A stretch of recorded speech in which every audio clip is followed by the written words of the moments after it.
स्वागत है आप सभी का डीआरवी न्यूज़ पर। मैं राहुल पांडे। केंद्रीय कैबिनेट का विस्तार हो चुका है। कुल 43 नए मंत्रियों ने शपथ ली है। जो पहले मंत्रिमंडल में मंत्री शामिल थे उनमें से 12 लोगों का इस्तीफा लिया गया है।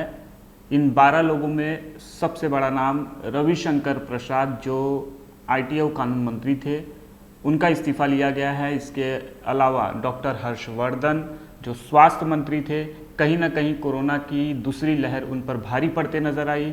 फिर नाम आता है रमेश निशंक पोखरियाल, जो एचआरडी मिनिस्टर थे।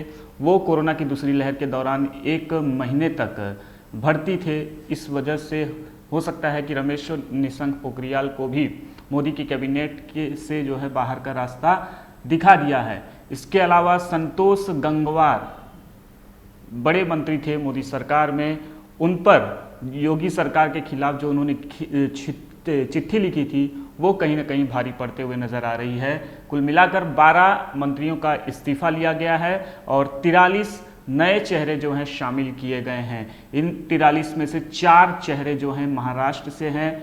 महाराष्ट्र से नारायण राणे, कपिल पाटिल सहित 4 लोगों को जो है केंद्र की मोदी मंत्रिमंडल में जगह मिली है। कौन कौन है 4 चेहरे, हम बताएंगे आपको इस रिपोर्ट में। केंद्र की मोदी सरकार की कैबिनेट में महाराष्ट्र से बीजेपी नेता व सांसद नारायण राणे, कपिल पाटिल, भारती पवार व भागवत कराड़ की लॉटरी लग गई है। इन सभी सांसदों को मंत्री बनाया गया है। वहीं मोदी कैबिनेट से प्रकाश जावड़ेकर, संजय धोत्रे की छुट्टी कर दी गई है। सूत्रों के मुताबिक प्रधानमंत्री नरेंद्र मोदी ने मिशन 2024 के मद्देनजर नॉन परफॉर्मिंग मंत्रियों को आराम देकर नए चेहरे को मौका देने का फैसला किया है। मोदी कैबिनेट में महाराष्ट्र से 4 बीजेपी सांसदों को शामिल किया गया है। इन मंत्रियों के माध्यम से मराठा, ओबीसी व आदिवासी समाज को प्रतिनिधित्व देने की कोशिश की गई है। ऐसी रिपोर्ट है कि इन मंत्रियों को शामिल करने में नेता विपक्ष देवेंद्र फडणवीस की बड़ी भूमिका है। हालांकि हैरत की बात यह है कि विदर्भ क्षेत्र से किसी नए सांसद को मंत्री नहीं बनाया गया है। मोदी मंत्रिमंडल में इस बार महाराष्ट्र से बाहरी नेताओं को तवज्जो दी गई है। शिवसेना और कांग्रेस से होते हुए बीजेपी में आए पूर्व मुख्यमंत्री राणे को कैबिनेट में महत्वपूर्ण स्थान देकर शिवसेना को चिढ़ाने का काम किया गया है। इससे शिवसेना बीजेपी में कटुता बढ़ने की संभावना है। राज्य में बीजेपी शिवसेना के रिश्तों पर जमी बर्फ को पिघलाने का काम एक गुट के माध्यम से किया जा रहा था, लेकिन राणे को मंत्री बनाने से रिश्तों में कड़वाहट बढ़ सकती है।